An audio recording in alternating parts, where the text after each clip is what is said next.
All right, so in the time remaining, I want to talk to you about what is the impact of quantum technologies on cryptography or secret communication. My talk this afternoon, later today in Schaffhausen, will be more about the foundations of quantum theory. This is somewhat more applied. So even though the official title is The Art of Secret Communication in a Quantum World, maybe some of you are hidden by this.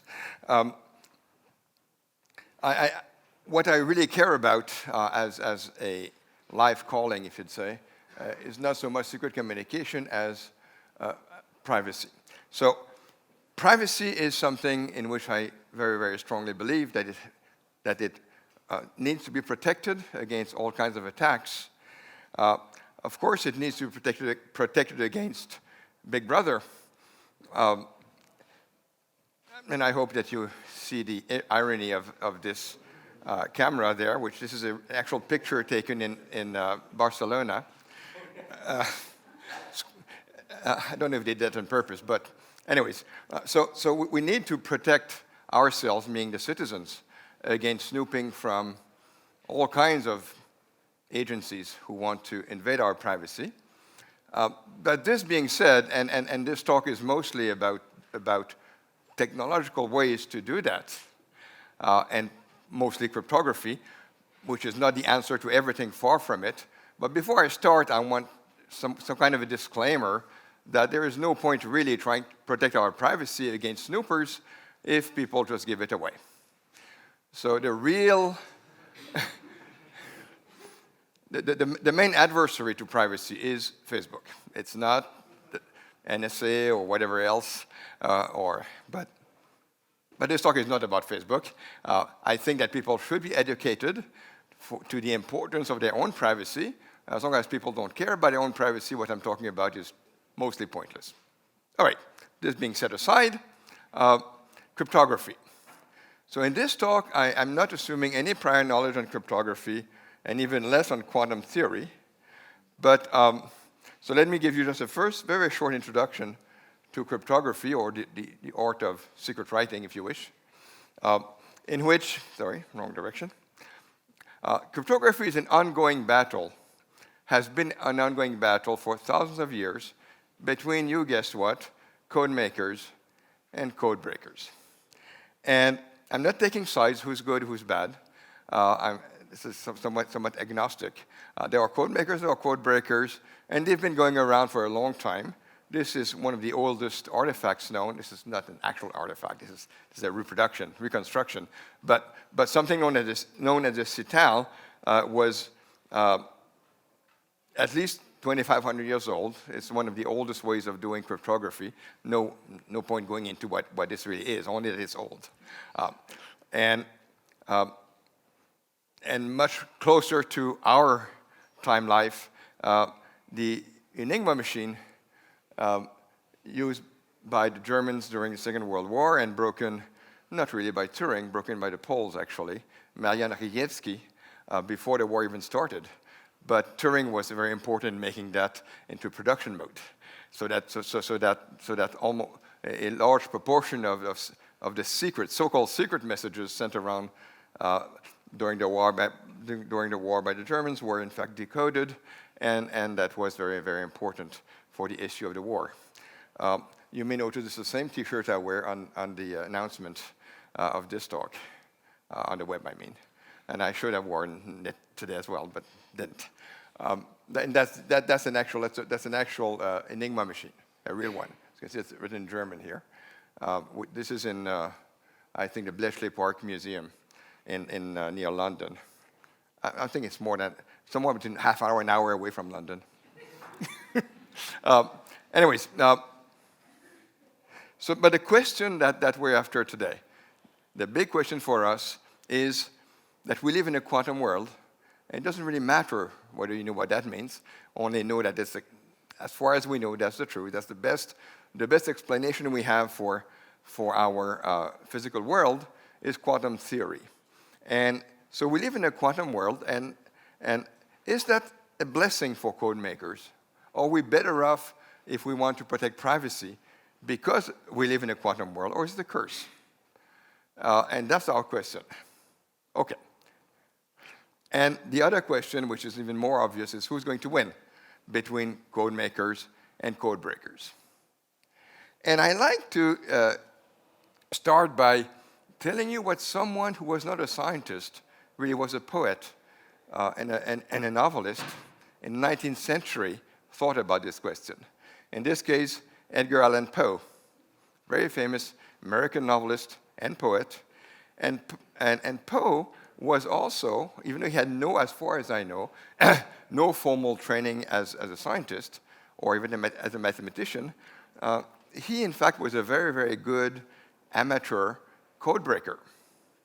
And he was, in fact, even instrumental in making some later real-life cryptographers enter the business, in particular because he wrote one of his most famous novels called The Gold Bug. In The Gold Bug, there's a story of a man called Monsieur Legrand, and Monsieur Legrand finds this parchment in the forest. And he wonders what that is. So what Monsieur Legrand does is that he looks at it, tries to see, is there something there? Can't see anything, so he brings it closer to the fire, trying to see something by having more light, not knowing, not suspecting that in fact, by putting it closer to the heat, something would appear. So as he took this parchment and brought it close to the fire, then this appeared. So when he looked at that, he said, aha, obviously, it's a treasure, pirate's treasure. There's a pirate's treasure hidden somewhere, obviously. And not by any pirate, obviously, he says, by Captain Kidd. A baby goat is called a kid in English. Aha, so Captain Kidd hid, everybody knows that there was a Captain Kidd as a very well-known pirate, invented by Poe, of course, and that his treasure was never found, so this document clearly shows how to find it. So he goes on looking at it, and looks at this, and the point is that in this novel, The Gold Bug, Poe goes page after page explaining to an uneducated reader, mathematically speaking, how to do code breaking. And he explains how by talking to his friend who was there, he explains how he took this and managed to decipher it. So here what you can see is you can first count how many letters, how many symbols there are of each type of symbol. And probably the most frequent symbol, 8 here, is letter E, the most frequent letter in English. All right, so let's replace all the 8s by E. Good. And now we see that the sequence semicolon 4E occurs very many times. And the most frequent word in English is the. Therefore, semicolon is T and 4 is H. And he goes on and on and on, page after page, and finds the key. The key is what allows one to go from ciphertext to clear text. So that's called the key. This this ciphertext, this coded, this cryptogram, once you find the key, can be translated into what we call the plain text. And the plain text in this case is this. Huh? Well, this looks like gibberish as well. So now we have to figure out where to put in the spaces. When you do that, you get something that's just nearly as much gibberish. And then, of course, Monsieur Legrand manages to understand what this means, goes on and finds the treasure. All right. This is kind of a nice example because there are 3 different types of secret writing. The first level, is called steganography. Steganography is the art of making it even secret that there is a secret message. In this case, the parchment looked like nothing until you brought it next to the fire. So there was a first layer of steganography that had to be overcome to reveal the secret message. Then the second level is called cryptanalysis, or it's the ciphertext. So there was a cipher, in this case called the monoalphabetic substitution cipher, and the cipher had to be overcome to get a clear text or the plain text. Once you have that, you still need to decode it. So there's steganography, there's cryptography, and there's codes. It's really quite three different things. In any case, very nice story. I recommend it. And and one of the most prominent early cryptanalysts, codebreakers during the world wars in America, United States, named Friedman, got interested into cryptography by reading the Gold Bug. In any case, it's not Monsieur Legrand who found how to break these types of cryptograms. Of course, it's not Monsieur Legrand, but it's not Poe either. In fact, the way to do what I just explained, or what Poe explains, was in fact discovered, as far as we know for the first time, by this person, who goes by a name that I won't try to pronounce. Even if I transliterate it, I still will not try to pronounce it. So let's just call him Al-Kindi. Al-Kindi was a polymath. He was a man that lived in the 9th century, and he wrote almost 300 books, really quite remarkable. And one of these books is this one. So as you can see, this is a book on deciphering cryptographic messages. 9th century. This explains in all details how to do what Monsieur Legrand did in the Gold Bug. So it's not a new technology at all. So you might think that Al-Kindi is the father of code breaking and perhaps even of cryptography. Unfortunately, well, maybe he is, except that this manuscript was only discovered recently. So too bad, it didn't have any impact on history. Anyways, let's come back to something more recent. That's our question. Who's going to win between codemaker and codebreaker? And what did Poe say? Well, Poe, as I told you, Poe was a very, very good amateur code breaker. Therefore, he took side with code breakers. And he wrote this very famous statement in 1841. In 1841, Poe, let me read it. It may be roundly asserted that human ingenuity cannot concoct a cipher which human ingenuity cannot resolve. In other words, no matter how clever code makers are, code breakers would be more clever later at some point. Code breakers will always win against code makers. That's what it says. Is that true? So was Poe right with this prediction? And he said that again because he was so good at code breaking. It was really very, very audacious for Poe to write such a statement in 1841. Because, 1841, Poe said that, because Vigenère wrote this book, if you can't read the Roman numeral, Vigenère wrote this in 1586. 1586. Vigenère proposed a system for code making that was still unbroken when Poe made that statement. So Poe in 1841 claimed that code breakers will always win, whereas Vigenère had invented something that had not been broken yet almost 300 years earlier. In fact, we can find Vigenère's system in a writing by Belesso, 1553. How could Poe know that this would finally be broken just a few years later? In fact, it was broken by Babbage in 1854.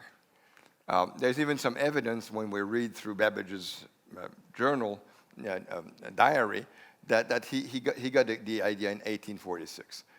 So this survived, if you don't take that into account, this survived for 301 years as a way to do code making. But so this is really audacious. Yes, Poe was right, it was broken after he wrote that. In fact, just 5 years after he wrote that. By the way, Babbage is the inventor of the programmable computer. Of course, in the 19th century, it was a mechanical computer, but not just an adding machine like Pascal's machine. It was a full-fledged programmable computer. that was designed by Babbage in the 19th century, but he was unable to build it due to limitations at the time. Anyways, all right, so was Poe right? That's our question. Poe claimed that the code breakers will always win. Was he right? Okay, now in code making, or in secret writing, or in privacy, in fact, there are two main issues that must be considered, and they are really quite different. It looks somewhat like the same, but you really have two problems that need to be resolved, and until you resolve both of them, you cannot have privacy. One of them is, how do you obtain a shared key? The key, in the case of the gold bug, the key was the correspondence between these symbols and plain text letters. That was the key. So how can you obtain when I say obtain a shared key, I mean the emphasis on shared. How can two people who want to communicate in secret have the same secret key? And so the key must be shared, the same for both of them, and secret, unknown to the eavesdropper. Another issue is, once you have a key, how do you use it? And really, these are two different problems. How to obtain a shared key is known as the key establishment problem, and how to use it is enciphering, deciphering. And I'm going to concentrate at first on the second question, but the main issue, the main point in this talk is the first question, to which I will come back in a few minutes. So let's first wonder, how do we use a key to encipher and decipher messages if you actually have a key? Well, again, the gold bug gives us the first example.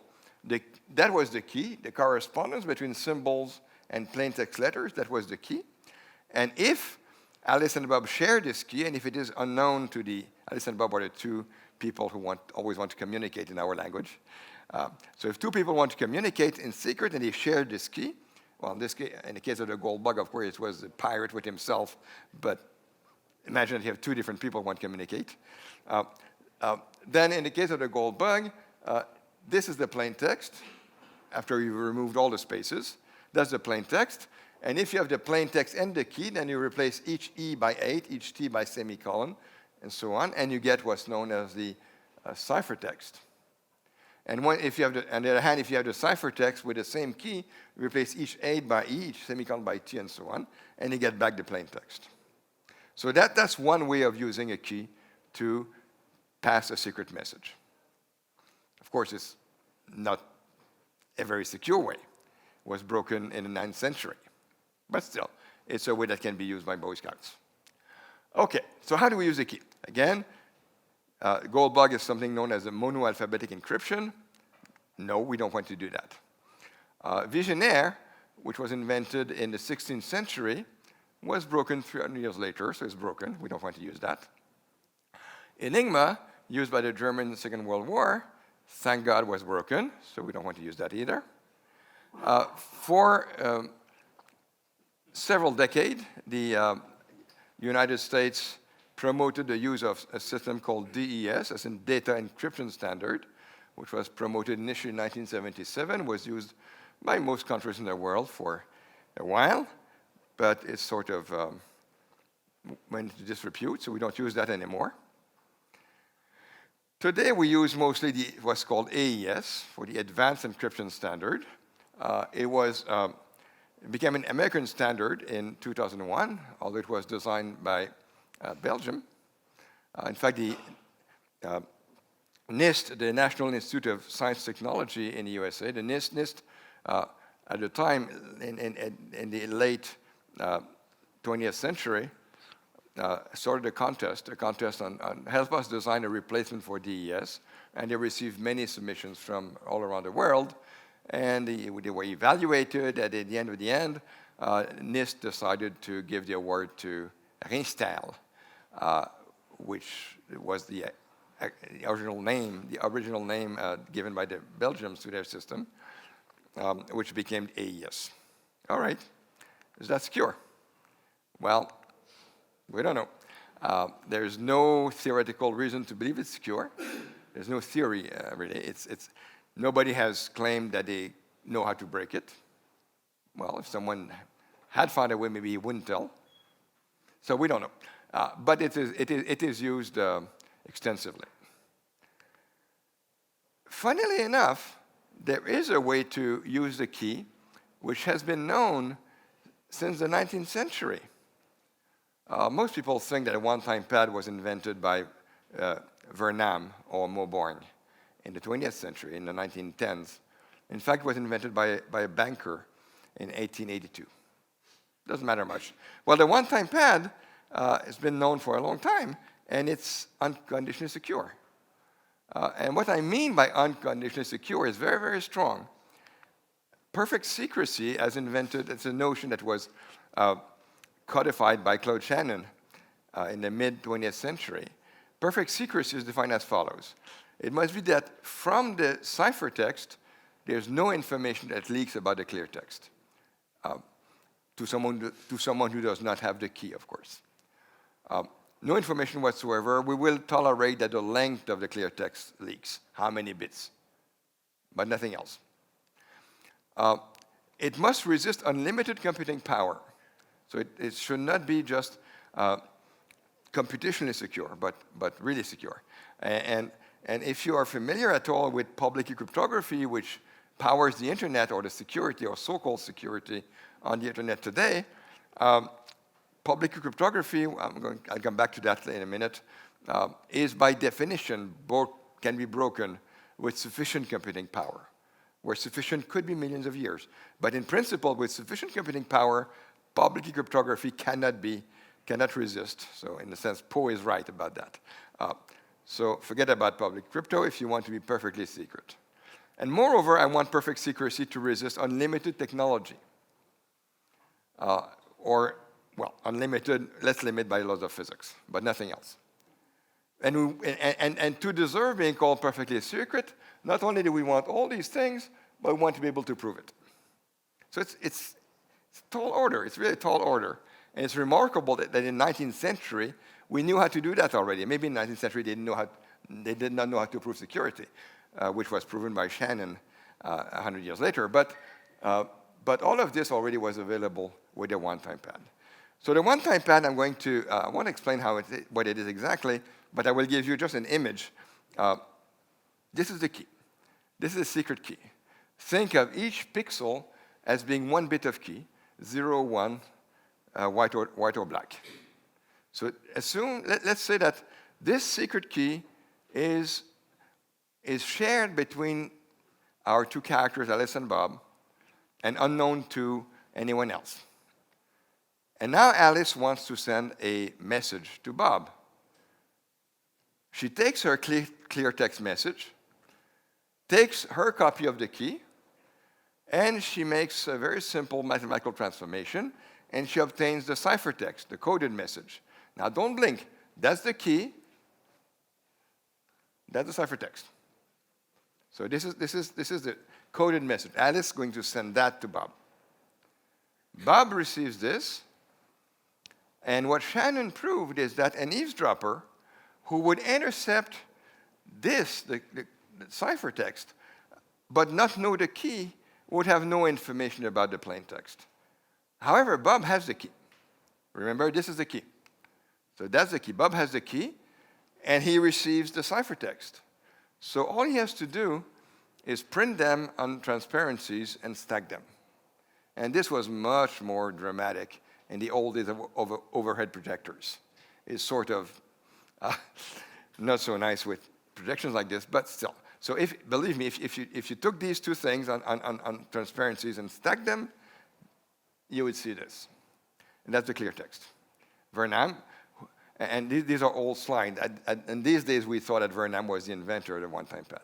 The banker thing had not been found yet or rediscovered. Anyways, so it's very simple. One-time pad is a very simple process. It's provably unconditionally secure. What could you ask more? Why is that? Why isn't the story finished? Codemakers have won. Codemakers won not very long after Poe said that they would never win, actually. Well, there's only one problem with that, is that you need a whole lot of key. In fact, to use the one-time pad, you need as many bits of keys as you have bits of messages. In other words, the key must be as long as the message. And it can be used only once, one-time pad. So it is of limited application. But if you can use it, it's perfectly secure.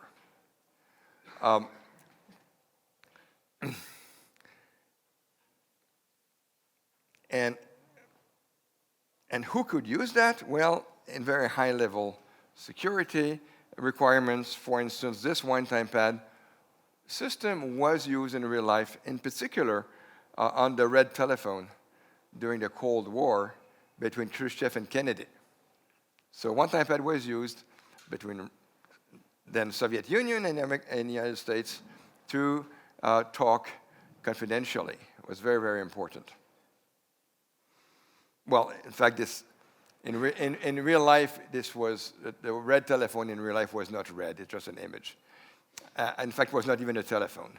But it was powered by the one-time pad.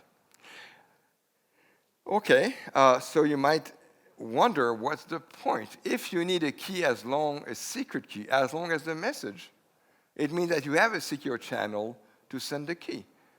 If you have a secret channel able to send a key this long, why don't you use the same channel to send the actual message, same length? Sounds totally crazy, but there's a good reason. Maybe today you have this channel available, but it's tomorrow that you want to talk privately, and tomorrow you don't have the channel. And this really is what happened, because this key, during Cold War, the one-time pad was literally produced at one of the two sites, either Moscow or Washington, stored on a magnetic tape, and put in a diplomatic briefcase. The briefcase was locked, strapped on the wrist of the diplomat. The diplomat would take the airplane and physically bring the tape or the key on the other side. Of course, the diplomat could not bring the actual message, which was to be discussed later. But the diplomat could bring the key. So it made perfect sense. But it doesn't make sense today, by which I mean that today, any pair of people might want to communicate in secret. And this doesn't make any sense. So with the advent of worldwide communication and that we live in a data world, we need a way to do this without requiring a private courier. And that's the real issue about which I want to talk, which is key establishment. So again, we talked about how to use the key if you have it. How about key establishment, how to get the key? How can Alice and Bob somehow manage to have some key, some secret key in common that an eavesdropper will not be able to figure out? Now, the way you see this, it gives the impression that Alice will choose the key and somehow transfer it over to Bob. And that's what was done during Cold War with the one-time pad. We don't need that. This would be key distribution. It's enough to have key establishment. Key establishment means that after some process about which neither Alice nor Bob have actually chose the key, but at the end of the process, a key appears to both of them, the same key. So it doesn't need to be the case that one of them chooses it initially, as long as they have the same key at the end of the process. So that's what we call key establishment. How to use the key, we've said. Let's concentrate on key establishment. Okay. Now, key establishment. Here's the issue. Here's really a cartoon of what the problem is. On how can Alice and Bob establish a secret key? A cartoon will come later, sorry. There are essentially three ways that humanity, has invented to establish a secret key. Three broad ways. One is the trusted third party, again, used during Cold War between Khrushchev and Kennedy. Nothing more to say about it. It has no mathematical interest, of course. It was important in its days, and it might still be used today. But it's not interesting from a mathematical point of view. Then we can use computational security. Computational security, I'm going to say a lot more about it in a few minutes, but this is a process by which Alice and Bob will get a key. It will be shared, the same key for both of them, and there's some evidence, although no proofs, that an eavesdropper will not be able to figure it out without spending an inordinate amount of computing time. So it's only computationally secure because with enough computation, it's not secure. And then we can use quantum theory. People who know me would expect me to talk about quantum theory, and I will at some point. But let me first talk about computational security, because it's really, not only because it's interesting, but because that's what's being used today. Today, the internet and much more, the security is mostly powered by our trust, maybe ill-placed trust, on computational secure, or completely so-called secure, crypto systems. So it cannot be unconditionally secure, as I said before, because with enough computing power you can break it, but that's okay. If enough computing power to break it is a million years, that's okay. All right, more specifically, here's a promise cartoon. You have Alice and Bob. Alice and Bob have their little computers. And using their computers, well, this is not so good, actually, because you have the same string on both computers now, and we actually assume that Alice and Bob have no secret in common initially. So assume Alice and Bob, they have no secret, and they want to establish one. And they are linked by a channel. We said the channel is public, so they can exchange information, like the internet. And the internet is indeed the most frequently used channel for doing this. The channel is public.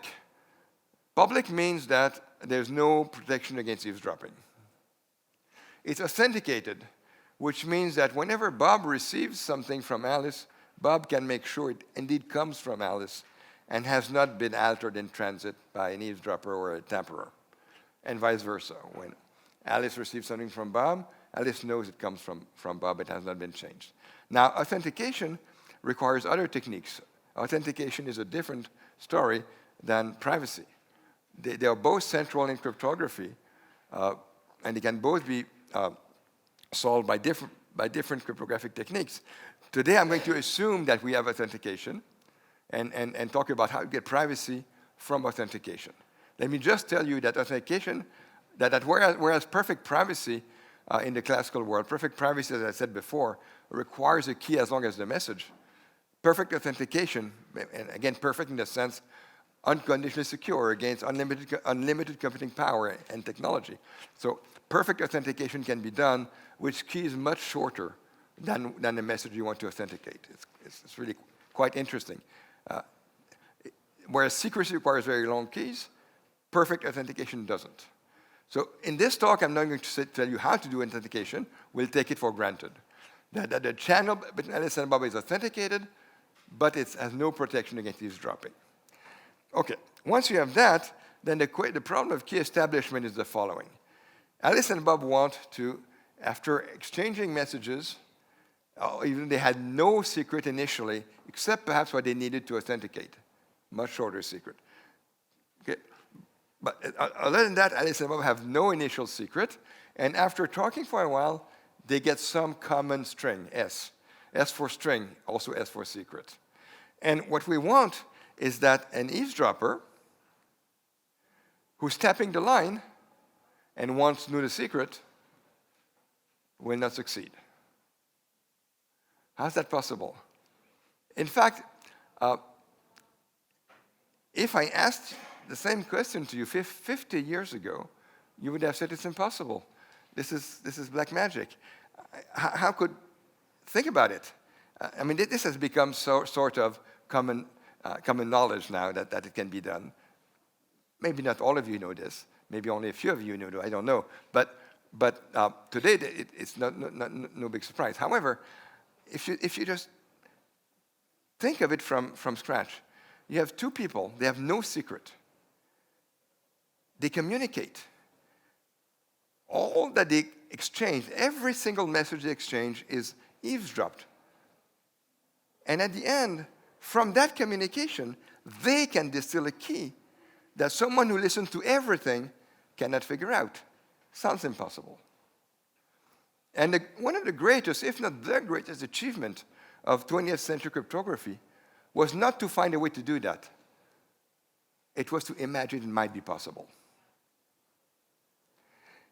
In any case, let me show you how simple it is, in fact. Not using mathematics, but giving you a physical illustration or analogy. You want to lend your bike to a friend. So here's your bicycle. And imagine, I'm sorry that I don't have such great drawing abilities. So imagine for the moment that these two locks are not there. Pretend they're not there. So Alice wants to lend her bike to Bob, but they just can't figure out a time when they just can meet. Here's my bike, Bob, thank you, go take it. So what they will do is Alice takes her bike, bring it to a place where it can be locked, and then Alice puts her lock in. And let's assume that we don't know about locks with numbers. Locks only have keys. So Alice has the key to lock the bike, but you don't need a key to lock the bike, but Alice locks the bike, and she goes. Bob doesn't have the key. So what Bob does is he comes later on when he's free to come, and he inserts his own lock. Locks the bike, double locks the bike, and leave. And later, Alice can come again and remove her lock. And later, Bob can come, remove his lock, and take the bike. See, they never had to meet. And yet, they were able to exchange the bike in a secure way. Now, this is only half secure, because how does Alice know when she comes and removes her lock that the lock that was put there after she came indeed was Bob's bike and not some stealer's bike? And the fact that there's no obvious way to do that, for Alice to know that yes, she can indeed remove the lock and the other lock is Bob's, this is related to authentication. She needs to authenticate that the other lock is from Bob. All right.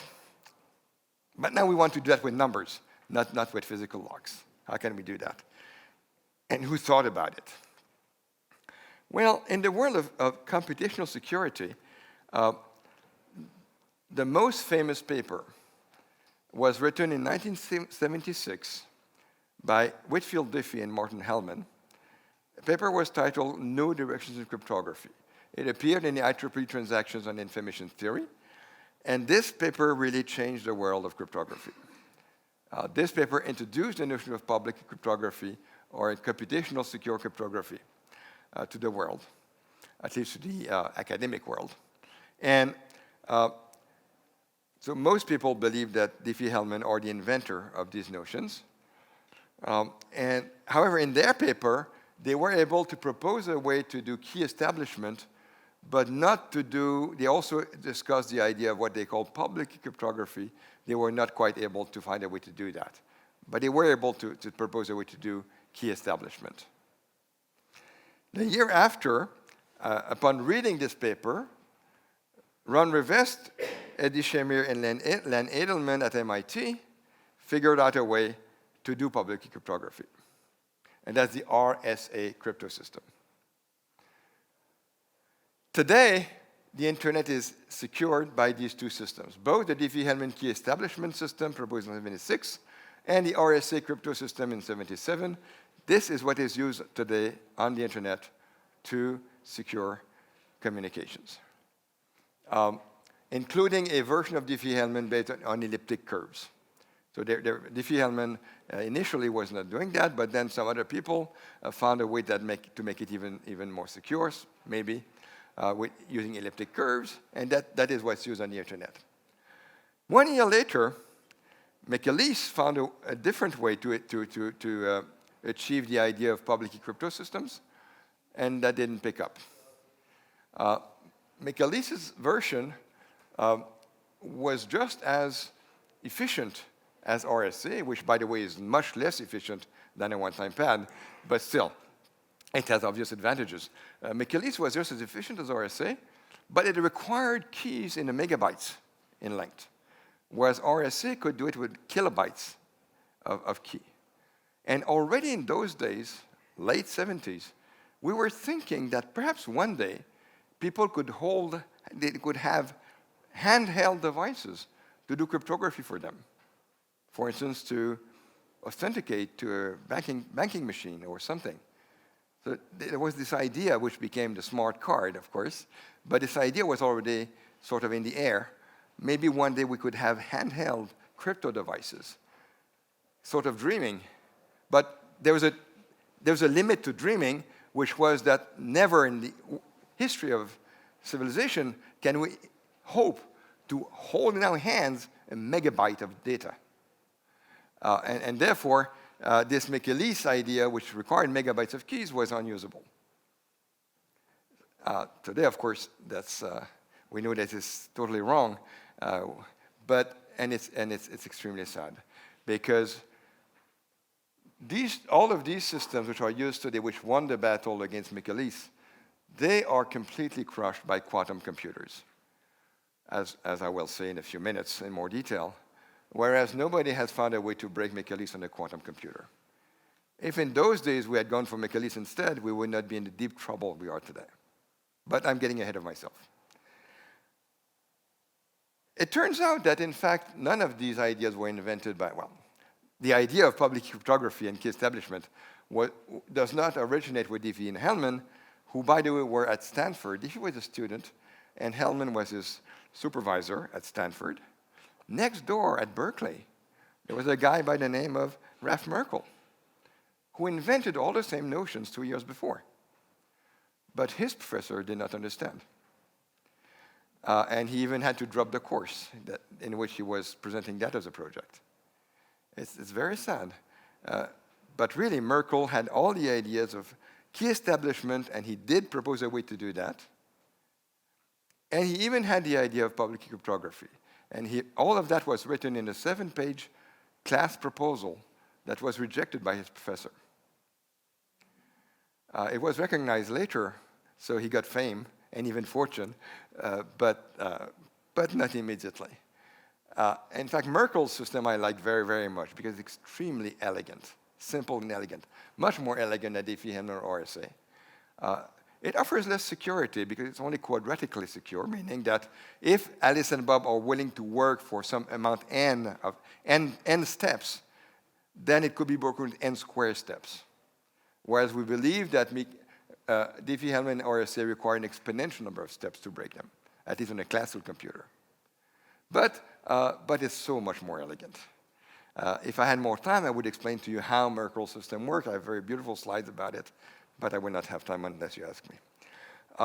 And then, so Merkle came before Diffie-Hellman, and then many, many years later, someone said, oh, but you know what? I invented that. Well, 1 year earlier. Clifford Cox is, as far as we know, invented the first way to do key establishment and public cryptography was invented by Clifford Cox 4 years before RSA. And the reason we didn't know about it is that he worked for the Secret Services, the CGHQ, the British Secret Services. So it was, of course, classified. And in fact, the first person was James Ellis. James Ellis, also at the British Secret Services, is the real inventor, as far as we know, unless someone else comes out of the woodwork. James Ellis invented the idea that key establishment is possible. He had no idea how to do that, but he had the thought, maybe. Why not? Why not try it? And he wrote a white paper that was circulated in CGHQ, that's the Secret Services, and most people thought he was sort of crazy. And one day, Cliff Cox took on his job. He just arrived as a fresh person, was given a desk and nothing to do. So someone gave him Ellis's white paper. He read that. That's interesting. Then he went home. And once home, Cox, well, you know, when you work for the Secret Services, as soon as you leave the secured enclosure, you're not allowed to talk about it, of course, but not even allowed to write anything on paper. And Cox was lying in bed that night, after having seen Ellis's paper, lying in bed, eyes open, looking at the ceiling, and overnight he invented the RSA crypto system, which took RSA several months, at 3 of them. Absolutely amazing. But he could not write it. He had to do it in his head. The next morning, he came early at the office, as you might imagine, to take a piece of paper and write it, see if it worked, and it did. And then it wound up being unrecognized, of course, because it was the Secret Services. All right, end of story. Let's go back to our question, with only 15 minutes left. So we live in a quantum world. Is this a blessing or a curse? All right. Here are the various scenarios in a quantum world. You have code makers, code breakers, and channels. And the code makers could be, as they have been since the CTAL 2,500 years ago, until the 80s, 1980s, the code makers have been classical. What that means is that they were using classical techniques based on classical physics of Newton or even of Einstein. Einstein's physics is classical. Einstein's relativity is classical. So the code makers were using classical techniques to do their enciphering, their cryptography. But code makers could also be quantum. Code makers could use quantum technologies, now that we have it. Same is true for code breakers. Same is true for channels. And throughout history, code breakers have always been more technically wealthy than code makers. Code makers have often been amateurs. Code breakers usually require more skill and budget. Like when Turing routinely broke Enigma during the war, he had to build this big machine called a bomb. So we might imagine that code breakers would probably move quantum before code makers. But eventually, maybe everybody will be quantum. So we want to explore these three scenarios, these various scenarios. And again, the original scenario from antiquity is that everybody is classical. In that scenario, that's the scenario of the gold bug. Everybody is classical. And that's a scenario in which all of this was invented. And as I told you, this is what's being used today. The internet is so-called secure by techniques invented in 76 and in 77, plus improvement with elliptic curves that came later. Classical. This can be classical because this can be implemented with classical computers or classical devices. What happens if the code breakers become quantum? Again, which is more likely to happen first. What happens if code breakers have access to a quantum computer? Well, the most famous of all quantum algorithms is due to Peter Shor, 1994, a bit more than 25 years ago. Peter Shor realized that if he had a quantum computer, he could use it to factor big numbers. And it turns out that factoring big numbers is key to breaking RSA. Anybody who can factor big numbers can break RSA. Just take that for granted.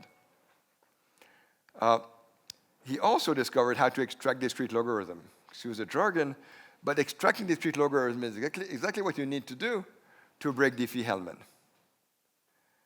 In fact, he found the discrete log first, and a few weeks later discovered how to move one step forward and do also factoring. Most people don't know that, but he got discrete log first. All right. You need discrete logs even in elliptic curves, so it breaks everything, essentially. Of course, you need a quantum computer.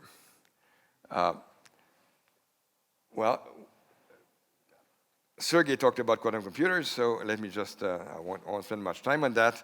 And this is all 2019 stuff that IBM announced their 53-qubit quantum computer that's going to go online, meaning that it's available by the general public over the internet. And as Sergey explained, there's a quantum supremacy claim by Google, which came out also last year on this processor called Sycamore. And it's sort of funny that IBM sort of struck back and claimed that Google's, oops, I lost my, all right, okay, sorry. So Google, IBM explained that in fact Google's supremacy is not so good because they have a computer that can do the same thing, classical computer. Although the Sycamore computer quantum device takes 200 seconds, IBM has a machine they claim in 2.5 days they can do the same calculation. It's still pretty good. But the Google Sycamore quantum machine, what it does it only has not so many qubits and quantum bits. It does something which was designed explicitly to be easy for a quantum device and hard for a classical device. So they managed to do something that was designed to be easy for them and hard for the others. It's not cheating. It's just to prove that something can be done with a quantum computer. But it has no practical utility whatsoever. Just flexing the quantum muscles. No utility of any. And certainly it's a far cry from being able to implement or apply Shor's algorithm or break cryptography. Okay, so we need to wait a little bit longer before we have a quantum computers of large enough scale to threaten cryptography and implement Shor's algorithm, but it's coming. Another algorithm that's very well known in the quantum world is due to Grover, came out in '96, I think. Grover's algorithm is really interesting as well. Imagine that you have some mapping between numbers 1 to n to just 0 and 1. And this mapping maps almost by some function f, and maps almost everything to 0. There's only one point mapped to 1. And of course, the problem is to find this unique x. So we want to find the unique x so that f of x equals 1. And we assume that this mapping is only available in a black box device. All you can do is choose some x, push the button, and get f of x. And then you can choose a different x and push the button again. You have no access to the inside of the box. So the only way you can know anything about this function f is by applying it. So no matter what inputs you try, until you get the magic x, all you get is 0 as output. You have no clue what x is, other than it's not one of those you tried. So there's no clever way to find this x. You have to just try until you find it. And on the average, you have to try half of them. So classically, you will need n over 2 calls to this black box. And Grover found a way to do it with about root n call, square root of n, which is really quite nice. OK. Now, let's go back to this key establishment problem, but now in a quantum world. So what changed in the quantum world is that the eavesdropper we had here is replaced by a quantum eavesdropper. And the quantum eavesdropper has a quantum computer. How can a quantum computer help break these key establishment schemes? Well, if we go back here to what's being used or been proposed, Merkle's system is in fact broken by Grover's algorithm. So I don't have time to explain, but that's the way it is. Diffie-Hellman is broken by Shor because Diffie-Hellman is broken if you do discrete logarithms. And RSA is broken by Shor as well because RSA is broken if you do factoring. And Cox is broken because, after all, Cox is RSA in disguise. Ellis is not broken because Ellis did not propose any way to do that. Michaelis, nobody knows how to break it. And again, unfortunately, we're not using it. And it's really a matter of to be worried. I just want to make sure that you will sleep well tonight. It's not only that current cryptography, that the entire internet infrastructure and more, it's not just the internet, but for simplicity, it's not only that the internet security, quote security, will be broken by the quantum computer and Shor's algorithm. It's much, much worse. Because nothing prevents someone with bad intentions from copying all the information that goes across the internet. So this information can just be taken, stored, and kept undeciphered on the internet. So you, on your big server, I won't name anyone, on your big server, you can have a complete copy of all the information that went through the internet from day one. And that information is enciphered, so you cannot read it, you cannot understand it, but you have it enciphered. On the day a quantum computer becomes available, you can take it out of your disk and decipher it one by one. In other words, current cryptography is susceptible to an attack, to a retroactive attack. And what it means really, is that everything that you've trusted to the internet, that anybody hasn't trusted the internet from day one, will become an open book on the day a quantum computer becomes available. So there's no way to even try to protect privacy from the past. It's gone. Absolutely nothing you can do about it. All you can hope to do is to protect privacy for the future by using different types of encryptions. All right, sounds pretty bad, but that's just reality. Merkle's system, in fact, can be saved. There's a way to tweak Merkle to make it secure again against a quantum computer, even if yourself are classical. There's a classical variation on Merkle's scheme, which is provably secure against quantum computers. Okay. But original Merkle was only quadratically secure, and the improved version against a quantum computer is even less so, but it's more secure than nothing. I'm not saying that this should be used.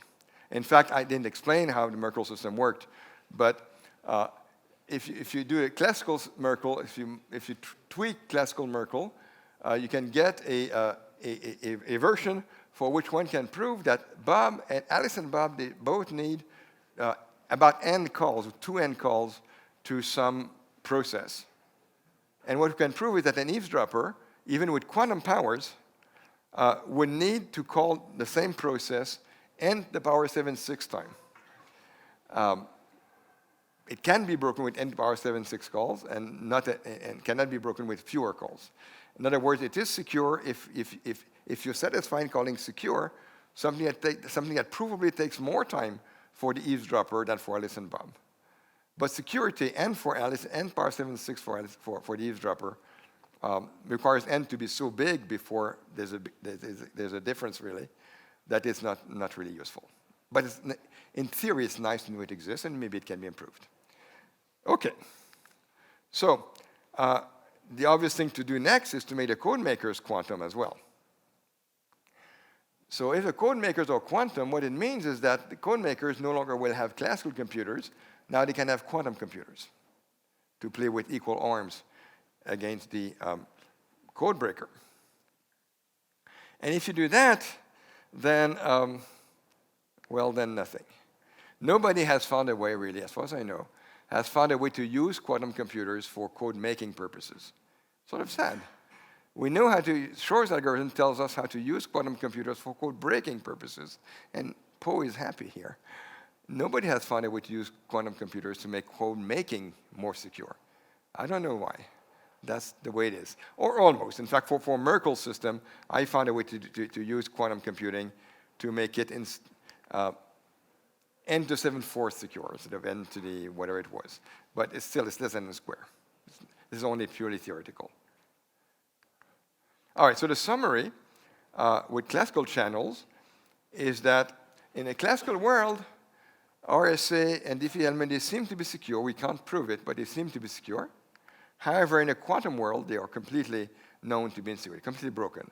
In fact, it takes less time in a quantum. If you had a full-size quantum computer, it would take less time to break RSA than it takes to generate a single RSA key on a classical computer. So it's not only broken, it's miserably broken. But we don't yet have these quantum computers, we hope. Even that, of course, is not sure. However, so it seems that quantum theory is a curse for code makers, and Poe is again happy. But Michaelis might be secure. And there are other systems that have been designed ever since then, with nice names like New Hope and Frodo, for which which are purely classical and for which there's no evidence that a quantum computer could break them. In other words, we might be able to continue using classical cryptography and still be secure against quantum computers. And these have to be deployed soon. And there is a big effort, again at NIST, for asking people to propose systems to do that. Classical cryptography that might be secure against quantum computers. This is an ongoing effort. But until this has become mainstream and has been implemented and is used by everyone, all that we continue to send over the internet is an open book. All right.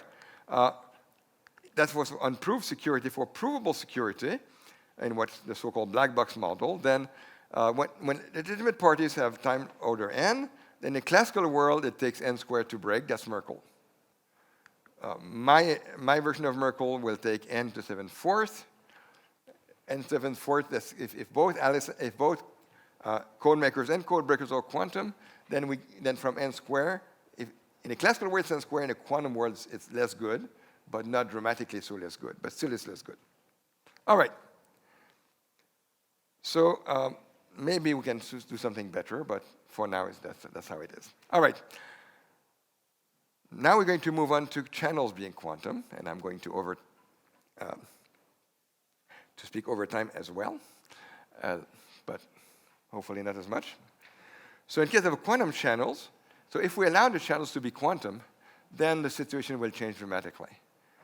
So now we go, what it means that until now, in everything I talked about, Alice and Bob would transfer classical messages, just normal bits, zeros and ones, over the internet probably. Now we're going to allow Alice and Bob to exchange quantum information, and we won't even need the code makers to be quantum anymore. They can be classical, almost classical. So it's much easier to implement. We don't need quantum computers for Alice and Bob. It looks like this. I need 5 minutes. It looks like this. Alice and Bob, instead of exchanging classical messages, they will exchange quantum states. And I won't explain what this means in any detail, but you can just think of photons. And the point, why would you do that? Why would you want to move from sending classical zeros and ones to sending, in this case, polarized photons? And the answer is something that Sergey said, which is that digital is very easy to copy. Quantum is not. The advantage of quantum over digital, over classical, is that it's not only is it not easy to copy, it's impossible to copy. One cannot copy quantum information. That makes the whole difference. As long as you stick with digital information, the eavesdropper can copy your information, store it on the disk, and decipher later. With quantum information, you cannot do that. And that's the main strength. So now Alice and Bob can be back to being classical. They just need a small quantum interface to prepare and receive single photons. Much, much easier to do than a quantum computer. The eavesdropper can still have a quantum computer, will not be able to break it. All right. The idea really goes back to Stephen Wiesner. In 1968, he wrote a paper called Conjugate Coding, in which he proposed, it was published much later, but what he proposes is a way to use the uncertainty principle of quantum theory to achieve novel forms of coding. He did not propose cryptography. What he proposed was quantum money, a quantum banknote. He had this insight that one could use quantum theory to make a banknote that's impossible to counterfeit. And the idea really is that because quantum information cannot be copied, if you put quantum information on a banknote, it cannot be copied, period. Very simple. But crazy, very crazy actually. But crazy ideas often are seminal. And in this case, Wiesner submitted his idea he wrote his paper in thick physics jargon and submitted to an engineer's journal. So of course it was rejected. Neither the editor nor the referees had any idea what the hell he was talking about. So his paper was rejected. But fortunately, he had a good friend called Charlie Bennett. And he discussed his ideas with Bennett. And even though Wiesner's paper was rejected and Wiesner just put it in a drawer, we kind of sort of forgot about it, Bennett understood it was important. And so Bennett passed on the torch and kept talking about his friends Wiesner's ideas to random strangers. And one day, this is a really important artifact of quantum information theory. At the top, you can see quantum information theory. These are notes taken by Bennett from talking to Wiesner. It's a 2-page note that's really the birth of quantum information. We're so lucky that Bennett kept it. In any case, so what happened is that Bennett kept talking about it. Nobody listened really, until one day I was swimming. I was not in a rubber duck. I was swimming in San Juan, Puerto Rico, minding my own business. And you might wonder why I have a beard. It's because I really looked like this at the time.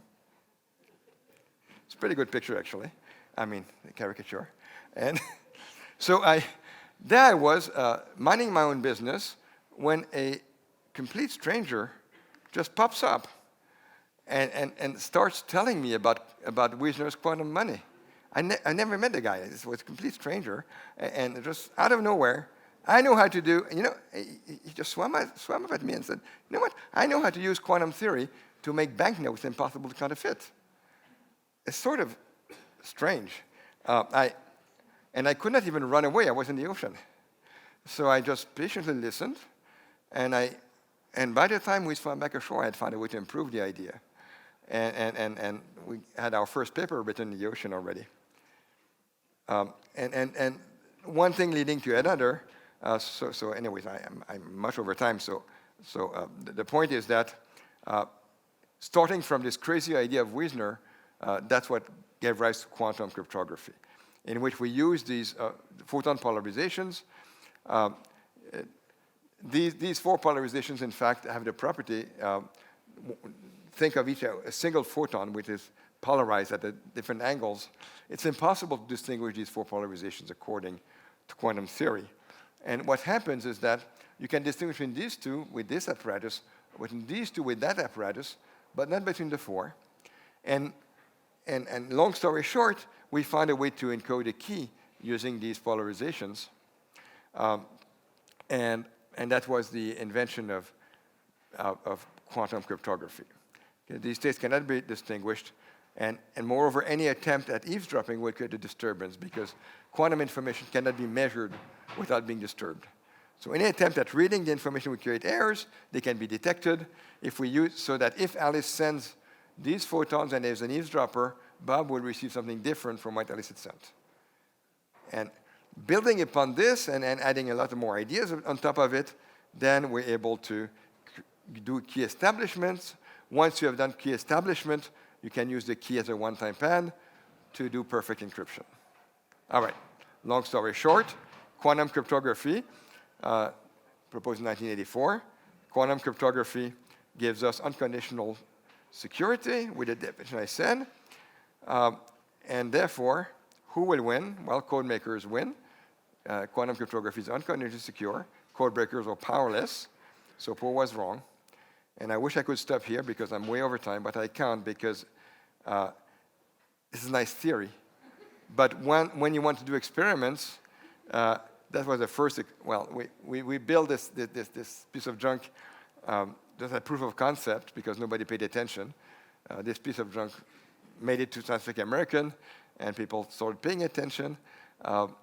But afterwards, serious people in the experimental side built better and better apparatus to do quantum cryptography.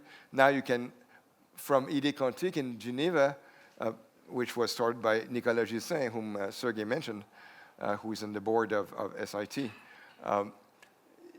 You can buy an apparatus that will give you 100 gigabyte per second encryption using quantum cryptography.